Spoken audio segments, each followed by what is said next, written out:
So today here we actually joined with Ed from Elegant Motors, who has gracefully invited us to examine some failure points when performing maintenance on your supercar. Now, a car like this, you don't drive every day typically, and what you could find yourself in a position where maybe you didn't drive it for 3 weeks, and hence the battery's dead. So that's the cold hard reality. So of course, with that, I think everybody can appreciate the fact that these cars need maintenance. Maintenance, if they sit a long time, they need the proper maintenance. You likely need a battery tender. You got to keep the battery at full charge. And so that brings us to the issue that we have with this car.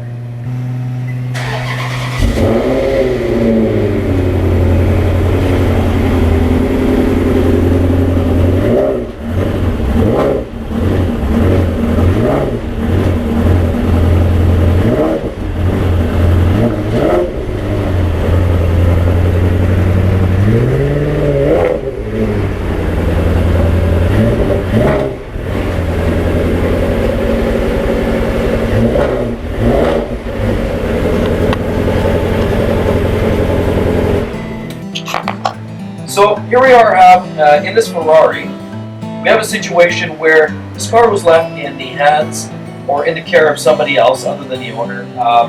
It had some servicing done elsewhere, and basically what had happened was it sat for a period of time and it lost charge of the battery. So with that, unfortunately what actually happens with that, of course, what's a typical response? You put a battery charger on it, maybe give it a boost. Well, that's kind of what happened here.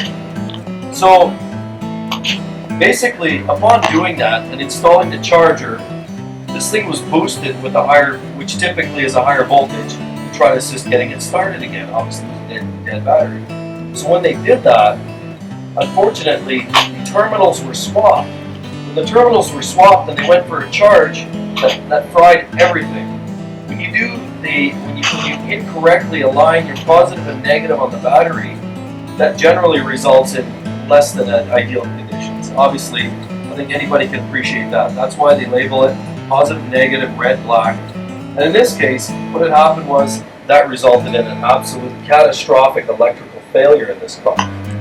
So ultimately what ended up happening as a result, not just the obvious, the catastrophic failure, shortly post to that, the owner found the car actually would not respond after that. Would not respond to a start. There was an odor of acid, which obviously came from the battery, and along with that, there wasn't even lights on the dash. There was absolute dead silence. So upon trying to install a new battery, thinking that maybe it was just the battery that fried, that also failed. So obviously, this required much deeper investigation.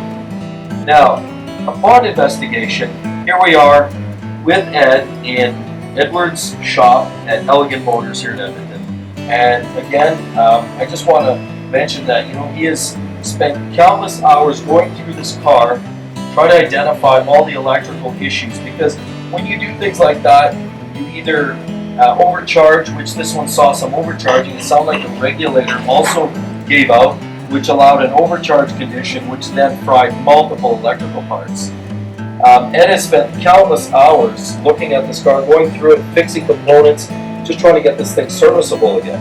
So here we are in a position where we had discovered the gauge cluster had fried, the heater controls had fried, and obviously we're in a position where we're ordering some new ones. We had an ECU issue and an immobilizer issue, which required some work and attention. Not to mention some ground wires, some corrosion, and some other issues along the way. So, not to mention all the little things. There was some pretty significant damage as a result of this overcharging condition. All why? Because of a simple maintenance task. A task that is normally something that people take for granted and do it every day. So now we're in a position where we have to piece this all together. We have to find the problems. As you can tell, a lot of wiring in this car. It's not a simple job. So what does a job like this cost? A simple little mistake by swapping a positive and negative, simple mistake that any one of us can make, resulted in about a $25,000 bill. Now, if this was a Ford, that might be a little bit less. That might be a $5,000 bill. But we're in an exotic supercar here, and unfortunately, when things burn out, things break, things fail, we find ourselves with a pretty significant bill to support. So Anyway, that's just our learnings. We're going to get this thing back on the road, see how it's going to run. So far it does seem to run nicely now, but like I said, we're waiting on parts to get this thing pieced back together. And I really hope that everybody takes a bit of a learning from this. I know I certainly have. I definitely won't make that mistake. I unfortunately have never had that happen to myself. Again, it's an easy mistake, but it's definitely learning for anyone along the way. And cautious, or caution to those that do proceed with that type of maintenance activity, because it can actually result in a pretty significant incident. So I just want to say thanks again, everybody.